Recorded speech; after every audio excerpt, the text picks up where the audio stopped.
Hello everybody, welcome to history by SRB.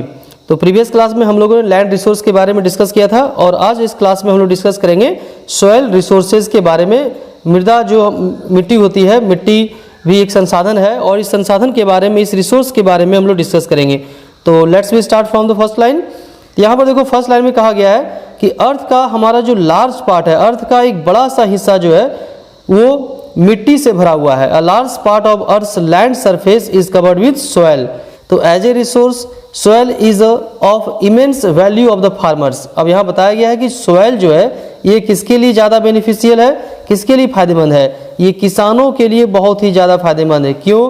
क्योंकि किसान इसमें खेती करते हैं, उसके लिए बहुत बड़ा वैल्यू होता है किसका? मिट्टी का। तो agricultural production is mainly dependent upon the fertility of soil. अब यहाँ बताया गया कि एग्रीकल्चर जो होती है, खेती जो होती है, अब खेती में जो प्रोडक्शन होता है, जो उपज होता है, ये डिपेंड करता है किस पर?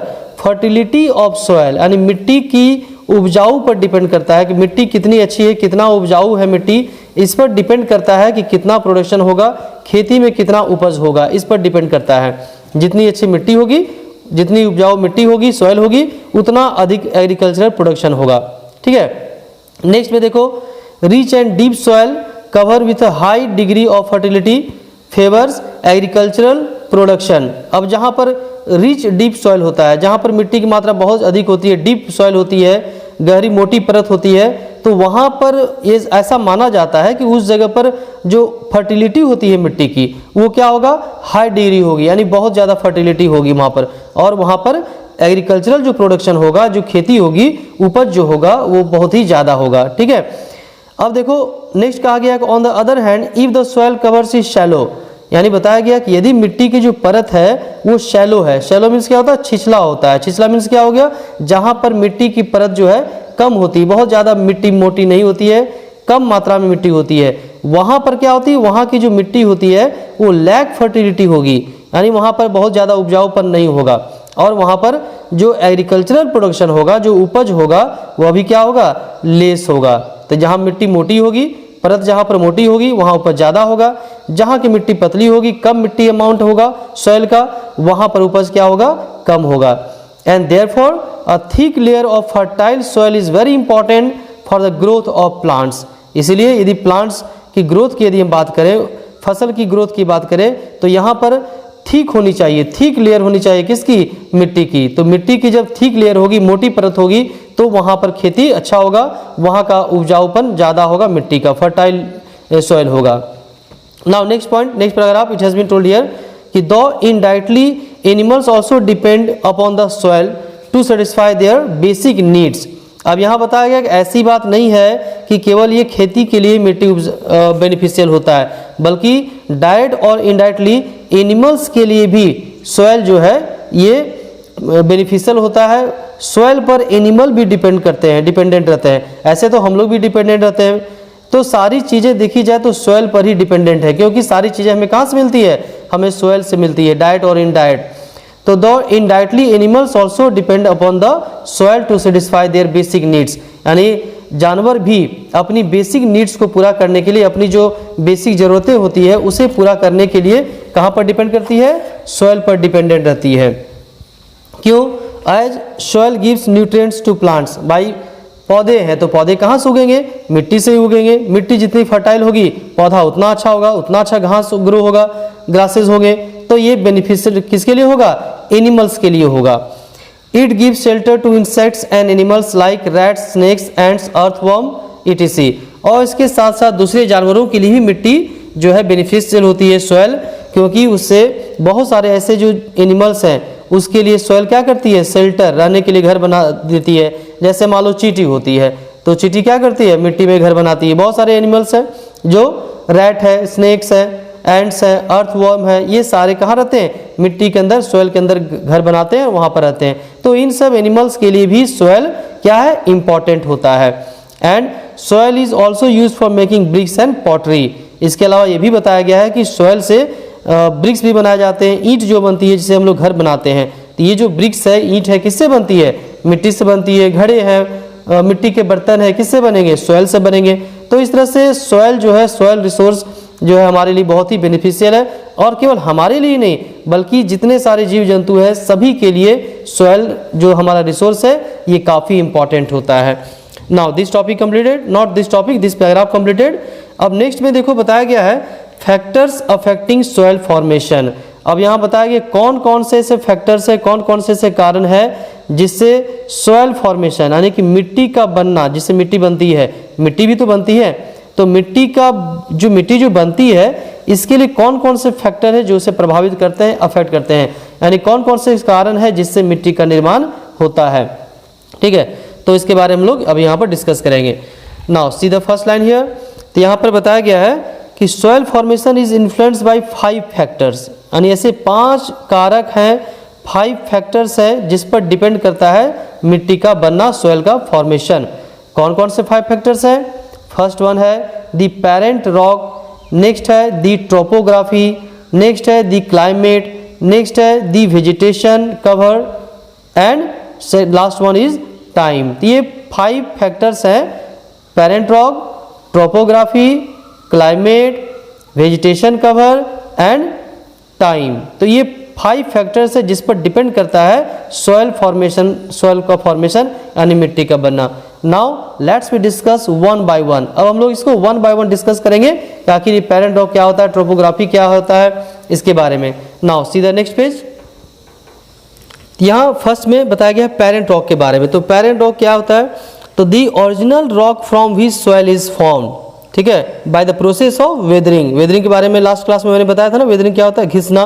पत्थर जब घिस जाता है, स्टोन जब घिस जाता है, फ्रिक्शन होता है, घिसता है, तो उससे भी मिट्टी बनती है, दैट इज कॉल्ड वेदरिंग। ठीक है, तो यहाँ पेरेंट रॉक कौन सा रॉक हो गया?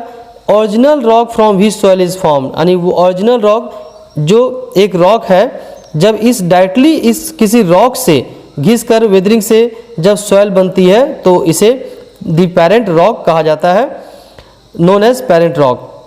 अब एग्जांपल लेते हैं कि इस तरह से पेरेंट रॉक से कौन कौन तरह की मिट्टी बनती है। तो यहाँ पर the black soil of India is derived from the lava rock.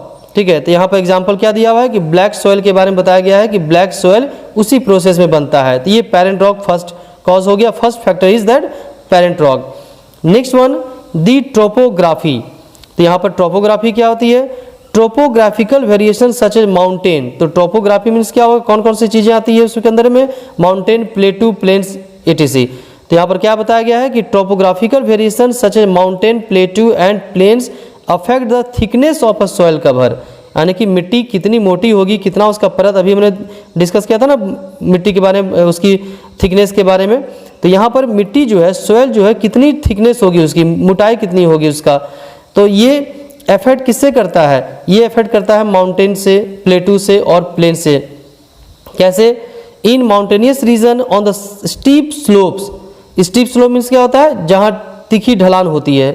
The top layer of soil is shallow and thin. अब यदि माउंटेन की बात करें, पहाड़ी क्षेत्र जो होता है, वहाँ क्या होता है? ढलान ज़्यादा होता है ना, और ढलानों में क्या होगा? वहाँ की मिट्टी पतली होगी या मोटी होगी? सिंपल, मिट्टी क्या होगी? पतली होगी, क्योंकि वहाँ पर सॉइल का जो प्रेजेंटेशन होगा वो बहुत ही कम होगा, क्योंकि यह स्लोप एरिया होता है। तो माउंटेनियस एरिया में वहाँ की मिट्टी बहुत ज़्यादा क्या होगी? थिक नहीं होगी, बल्कि शैलो होगी और थिन होगी, यानी कम होगी।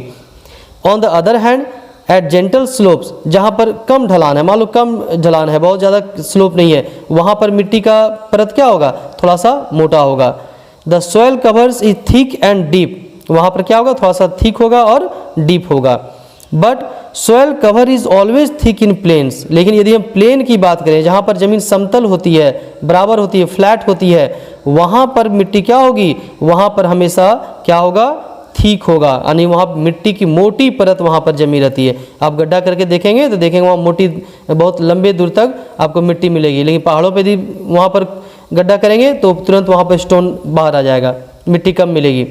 तो फॉर एग्जांपल, जैसे एग्जांपल बताया गया कि कौन कौन सा प्लेन है जहाँ पर मिट्टी मोटी होती है, तो नदर प्लेन्स ऑफ इंडिया, है ना, have thick soil cover as compare to the Himalayas. यदि हिमालय के एरिया में जाते हो तो वहाँ की मिट्टी पतली मिलेगी, ज़्यादा डीप नहीं मिलेगी।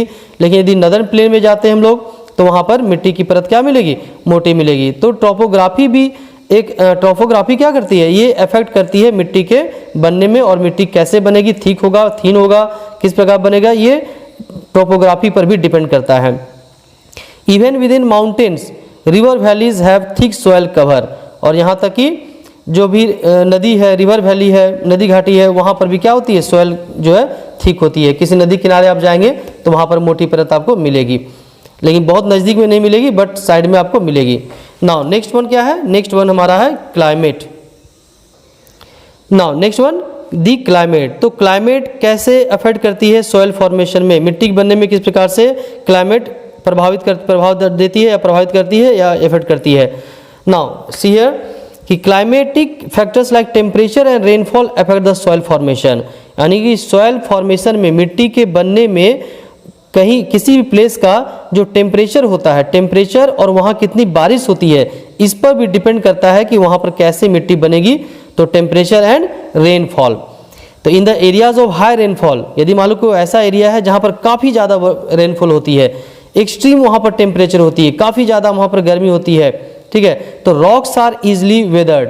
तो वहाँ पर क्या होता है, जो रॉक्स होते हैं, चट्टान होते हैं, वो आसानी से वेदरिंग हो जाता है, यानी कि आसानी से वहाँ से चट्टान जो घिसना शुरू हो जाता है। जहाँ पर बहुत ज़्यादा गर्मी होगी, दिनांक जहाँ बहुत ज़्यादा गर्मी होगी, वहाँ पर स्टोन क्या होता है, फटने लगता है ना, क्रैक्स हो जाते हैं। और मान लो हाई रेनफॉल हो रही है, तो रेनफॉल होने के कारण वो क्या होता है, स्टोन जो होता है उसमें वेदरिंग का प्रोसेस थोड़ा स्पीड हो जाती है।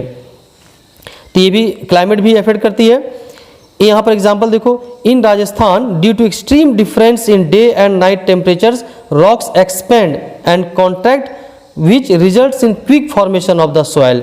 अब देखो राजस्थान की बात की जा रही है टेम्परेचर को रिलेटेड से, तो यहाँ पर राजस्थान में चूंकि क्या होती है, टेम्परेचर बहुत हाई होता है और रात में टेम्परेचर उतना ही डाउन होता है। तो extreme difference in day and night, यानी बहुत ही ज़्यादा डिफरेंस होता है टेम्परेचर में, डे और नाइट के टेम्परेचर में। कहाँ पर, राजस्थान में, जिसके कारण वहाँ का जो चट्टान होता है वो फैल जाता है, एक्सपेंड होता है, ठीक है, और जिसके कारण वहाँ पर मिट्टी बहुत तेज़ी से बनती है। फॉर्मेशन ऑफ सॉइल क्या होता है, result quick formation of the soil, बहुत तेज़ी से वहाँ पर मिट्टी बनती है।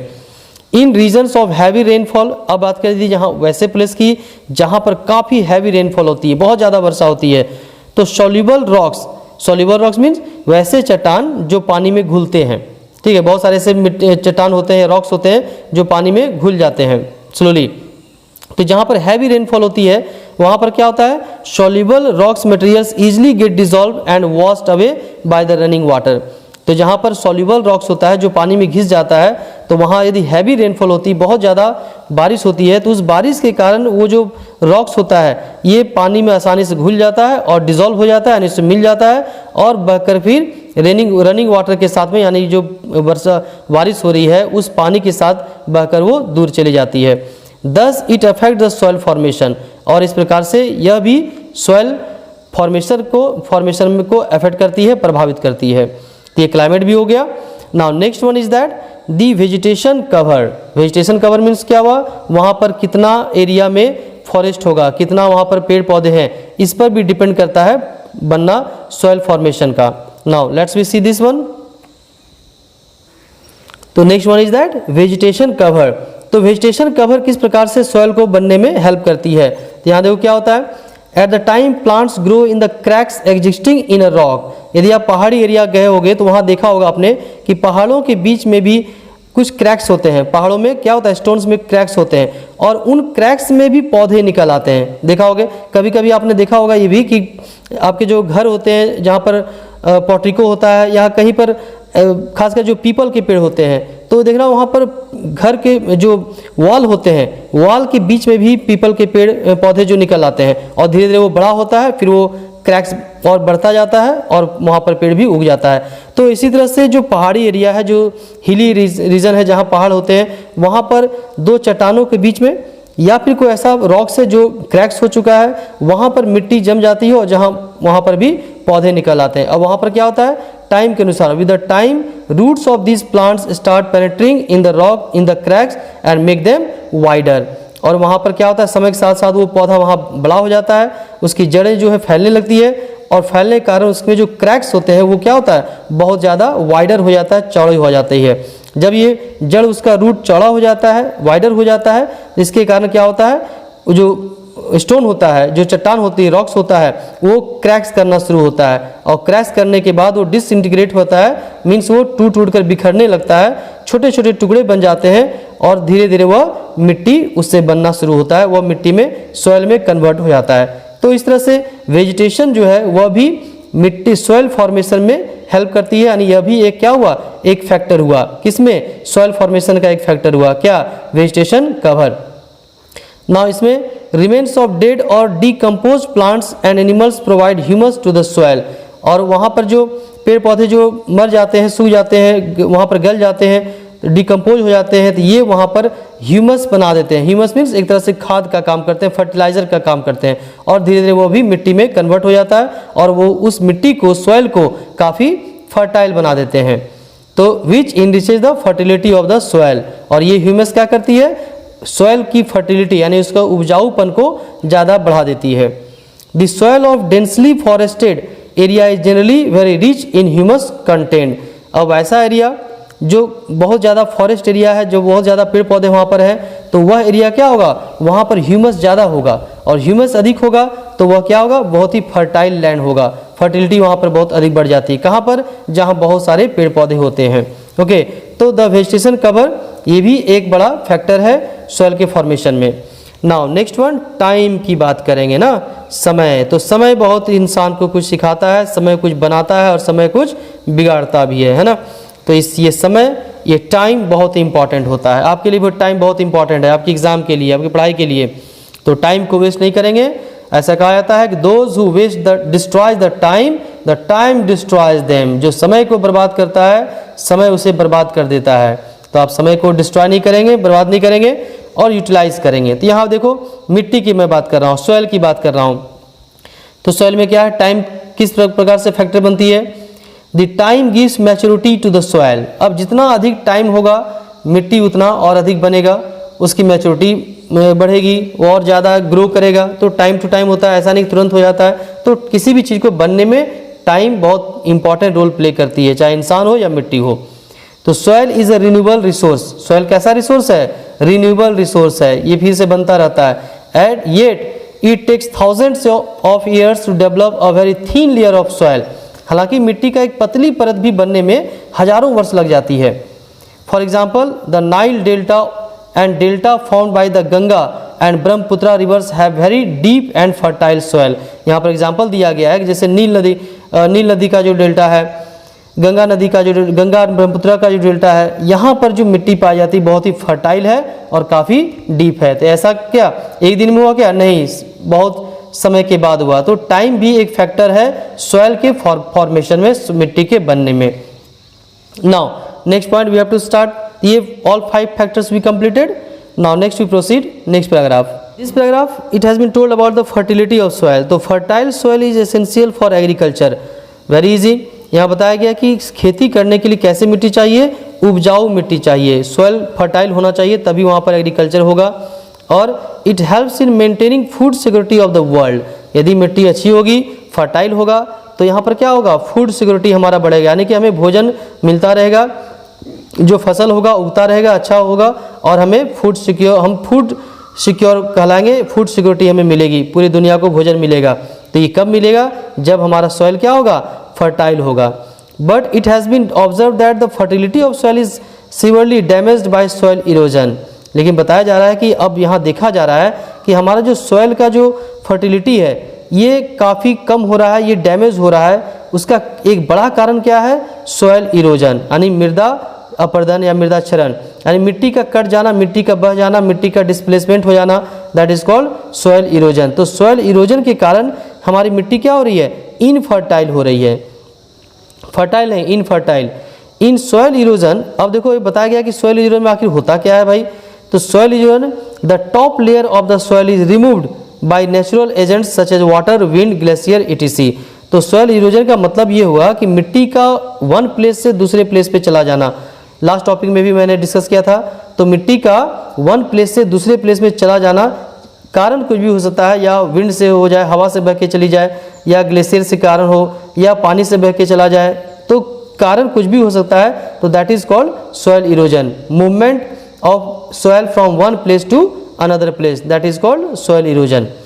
And by mankind's unwise actions, और ये भी है कि जो हम मनुष्य है, जो इंसान है, इनकी मूर्खतापूर्ण काम से भी मिट्टी का इरोजन हो रहा है, सॉइल का इरोजन हो रहा है। जैसे हम लोग डिफोरेस्टेशन करते हैं, बहुत पेड़ पौधे काट देते हैं, तो पेड़ पौधे काटने से भी सॉइल का इरोजन होता है। आप देखो फिगर में यहाँ पर, जहाँ घास यदि रहेगी तो वहाँ मिट्टी पकड़ के रहती है, रूट्स उसका, पेड़ पौधे रहेंगे तो मिट्टी को होल्ड करके रखते हैं अपने रूट से, वहाँ मिट्टी बहती नहीं है। बट यदि पेड़ पौधे काट देंगे तो ईजिली सॉइल का क्या होगा, इरोजन हो जाएगा, मिट्टी बह के चली जाएगी।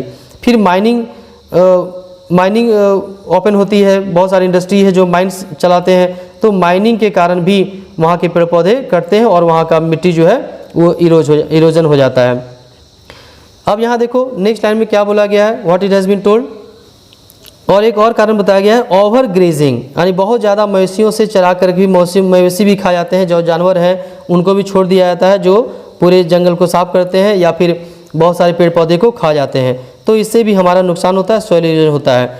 नेक्स्ट है, the need to conserve soil from erosion has become one of the major environmental concern. और आज के टाइम में सॉइल इरोजन को बचाना एक बहुत बड़ी ड्यूटी बन गई है। अब यहाँ हमें देखना है कि कैसे, how we can conserve soil erosion, soil erosion को हम कैसे बचा सकते हैं, मिट्टी को कैसे बचा सकते हैं। See the next page, soil conservation, यानी कि यहाँ पर मिट्टी को बचाना, मिट्टी को संरक्षण करना। तो सॉइल कंजर्वेशन मीन्स होता क्या है, means prevention of soil from being eroded, यानी मिट्टी को बहने से बचाना, चाहे किसी भी तरीके से हो, उसे ही सॉइल कंजर्वेशन कहा जाता है। अब यहाँ देखो 1 2 3 4 5 6 7 यहाँ पर स्टेप्स दिए हैं, 7 स्टेप्स से हम लोग सॉइल को बचा सकते हैं। And what are the steps, तो first step we have to start from here, first point that is afforestation. तो पहला जो स्टेप है, फर्स्ट स्टेप है सॉइल को बचाने के लिए, वो क्या है, that is afforestation. What is the meaning of afforestation, afforestation का मतलब होता है पेड़ पौधे लगाना। देखो यहाँ पर लगा रहे ना, मैं भी आपको बताता हूँ पौधे लगाने। तो afforestation is the process of planting more trees and seeds on the land, यानी जमीन पर ज़्यादा से ज़्यादा पेड़ पौधे लगाना ही अफॉरेस्टेशन कहलाता है। और यह किस चीज़ को कम करता है, it reduces the surface run of and binds the soil. यदि हम पेड़ पौधे अधिक लगाते हैं तो इससे क्या होता है, सरफेस जो मिट्टी का जो अर्थ का जो सरफेस है, जहाँ मिट्टी होती है, ये बहकर नहीं जाती है, प्लस मिट्टी को पेड़ पौधे क्या करते हैं, बाइंड करके रखते हैं, बांध कर रखते हैं। तो this is the benefit of afforestation. तो आप अपने बर्थडे पर पौधे लगाएंगे और ऐसे भी पौधे लगाएंगे, ठीक है, और सॉइल इरोजन को बचाएंगे। आखिर हम लोग एजुकेशन क्यों लेते हैं, ताकि उसको इम्प्लीमेंट करें अपने लाइफ में। तो आप अपने लाइफ में क्या करेंगे, इसको इम्प्लीमेंट करेंगे, तभी तो सही एजुकेशन होगा। नाउ नेक्स्ट पॉइंट है, rows of trees of shelter belts are planted in desert region to protect the field from wind erosion. अब देखो जहाँ पर रेगिस्तान एरिया होता है, जहाँ पर बालू होते हैं, जैसे राजस्थान की बात करें, वहाँ पर ओपन एरिया ज़्यादा होता है, वहाँ पर क्या होता है, हवा के कारण मिट्टी जो है बहने लगती है। तो यहाँ पर यदि हम सॉइल इरोजन को बचाना चाहते हैं तो वहाँ क्या करना पड़ेगा, एक लाइनिंग से वहाँ पर पेड़ पौधे लगाने पड़ेंगे। एक लाइनिंग से लगाने से क्या होगा, जब यहाँ से हवा आएगी तो ये प्रोटेक्ट करेगी, हवा का जो स्पीड है उसको कम करेगी और मिट्टी को दूर तक बहने से रोकेगी। तो यदि लाइनिंग में यदि वहाँ पर लगा दिया जाए, ठीक है, जो भी पेड़ वहाँ पर लगते हैं, तो उससे क्या होगा, मिट्टी का इरोजन एंड सॉइल इरोजन कम होगा, मिट्टी बचेगी, वहाँ थिकनेस ज़्यादा होगी। तो rows of tree, rows means क्या, एक लाइन में, एक कतार में जो पौधे लगाते हैं, this is called rose of trees. Next one है ओवर ग्रेजिंग बाय एनिमल्स। हमें भाई एनिमल को खिलाना ठीक है, अच्छी बात है, लेकिन अब अधिक से अधिक हमें ऐसा नहीं कि दिन भर को छोड़ दे जंगल में और वो सारा जो है चट कर जाए, वैसा नहीं करना है। तो over grazing by animals like sheep and gots must be checked, fodder crops should be raised. तो इसे बचाना क्या चाहिए, फॉडर क्रॉप्स, यानी कि जो चारा वाला जो फसल होता है, वैसे फसल जो जानवर खाते हैं, वैसे फसल को कहीं आप उगाइए, उसको ग्रो कीजिए और उस चीज़ को आप वहाँ पर जानवरों को खिलाइए। इससे क्या होगा, जंगल हमारा बचेगा। The free movement of animals in the field should be restricted, और जो खुला जो जानवर को छोड़ देते हैं इसको रोकना चाहिए ताकि हमारा फॉरेस्ट यहाँ बचेगा, ठीक है। Next step you can see here, तो step should be taken to check reckless cutting of felling of trees. अब ये भी गवर्नमेंट को भी देखना होगा और हमें भी देखना होगा, लोगों को भी देखना होगा कि जो धुआंधार अंधाधुंध जो पेड़ों की कटाई होती है, इस कटाई को भी आपको रोकना पड़ेगा, हम सबको मिलकर रोकना पड़ेगा। नेक्स्ट वन है, flood should be avoided by building dams across the river. यदि बाढ़ आती है तो बाढ़ आने से ही बहुत सारे पेड़ पौधे बह जाते हैं, है ना। तो फ्लड को रोकने के लिए क्या करना होगा, नदी में क्या करना पड़ेगा, डैम बनाना होगा। तो डैम यदि बनती है तो इससे भी पेड़ पौधे बचेंगे, बाढ़ के कारण पेड़ पौधे बह के दूसरी जगह डिस्प्लेसमेंट उसका नहीं होगा, तो इससे भी हम प्रोटेक्ट कर सकते हैं सॉइल को। नेक्स्ट वन है terrace farming and contour ploughing should be increase across the hill slopes. जहाँ पर पहाड़ी एरिया होता है, अब मान लो पहाड़ में बारिश हो रही है तो वहाँ की सारी मिट्टी क्या होगी, बह के नीचे आ जाएगी। तो उससे बचाने के लिए क्या करना चाहिए, जो पहाड़ी एरिया है वहाँ पर खेती करनी चाहिए। कैसी खेती करनी चाहिए, टेरेस फार्मिंग, यानी टेरेस फार्मिंग। आपको मैं फोटो दिखाता हूँ, किसको टेरेस फार्मिंग या कंटूर फार्मिंग कहते हैं। यहाँ पर देखो, है ना, इस तरह से सीढ़ी बनाकर, सीढ़ी जैसा कटिंग करके पहाड़ों में कटिंग की जाती है, और वहाँ पर जो कटिंग करके सीढ़ी जैसी जो बनती है ज़मीन, वहाँ पर खेती की जाती है। तो इससे क्या होगा, सॉइल बारिश में बहकर नहीं चली जाएगी, जिसके कारण यहाँ पर क्या होगा, सॉइल इरोजन नहीं होगा। तो यदि हम इस तरह से कंटूर प्लपिंग या टेरेस फार्मिंग करते हैं तो इस तरह से in this way we can protect soil from erosion. Okay, now next one told कि scientific agriculture practices like rotation of crops, strip cropping etc should be systematically followed. और यहाँ पर बताया गया है कि यदि हम साइंटिफिक तरीके से, वैज्ञानिक तरीके से यदि हम खेती करते हैं तो वैज्ञानिक तरीके से खेती करने से भी हम सॉइल इरोजन को कम कर सकते हैं और सॉइल को हम बचा सकते हैं। We can conserve soil. Rotation of crops करना है, स्ट्रिप क्रॉपिंग करनी है, यानी कि रोटेशन ऑफ क्रॉप्स मीन्स क्या होगा, एक क्रॉप को एक मान लो फर्स्ट टाइम हमने किसी क्रॉप को लगाया, अब उसके बाद किसी दूसरे क्रॉप को लगाना है। रोटेशन मीन्स घूमते जाना है, रोटेट करते जाना है। कभी हमने पैडी लगाया, धान लगाया, कभी आपने व्हीट लगाया, ठीक है, इस तरह से रोटेशन करते रहना है। स्ट्रिप क्रॉपिंग होता है फिर, तो इस तरह से इसको स्ट्रिप क्रॉपिंग को भी यूज़ कर सकते हैं। स्ट्रिप मीन्स क्या होता है, जैसे एक लाइनिंग बना करके जो खेती होती है, आप यहाँ फिगर में देख सकते हो, तो लाइनिंग बनाकर जो खेती होती है that is called strip cropping. तो इस तरह से in this way we can conserve soil. तो these are the steps and these are the steps that should be taken to conserve soil. सीधा डू यू नो सेक्शन, यहाँ पर बताया गया टेरेस फार्मिंग के बारे में और कंटूर प्लपिंग के बारे में। तो what is the meaning of terrace farming, तो terrace farming means growing of crops on level steps और terraces constructed on hill side. Already I have told you, मैंने बता दिया है कि टेरेस फार्मिंग किस तरह होती है, पहाड़ों में सीढ़ी बना करके वहाँ जो खेती होती है तो वहाँ पर उसे टेरेस फार्मिंग कहा जाता है। तो कंटूर प्लपिंग भी लगभग सेम होता है, बट कंटूर प्लपिंग में ढलान जो होती है पहाड़ की वो कम होती है, जबकि टेरेस फार्मिंग में जो स्लोपिंग होती है, ढलान होती है, वो अधिक होती है। तो दोनों में this is the differences. Okay, contour ploughing is a technique of ploughing parallel to the contours of a hill slopes rather than up and down the slope so as to reduce soil erosion। ये दोनों ही farming से soil erosion होने से बचता है, soil को बचाती है, सॉइल को कंजर्व करती है। तो इस तरह से terrace farming and contour ploughing, this is very very important also, it can be asked in exam पूछा जाता है शॉर्ट क्वेश्चंस में। तो आपके डू यू नो, जितना सेक्शन डू यू नो में होता है ये सारे को आपको याद करना है, रिविजन करनी है। Now this class completes and next class we have to start from water resources. तो अगली क्लास में हम लोग डिस्कस करेंगे वाटर रिसोर्सेज के बारे में। Okay, so okay all of you, thanks for joining the class, have a nice day, जय हिंद, जय भारत।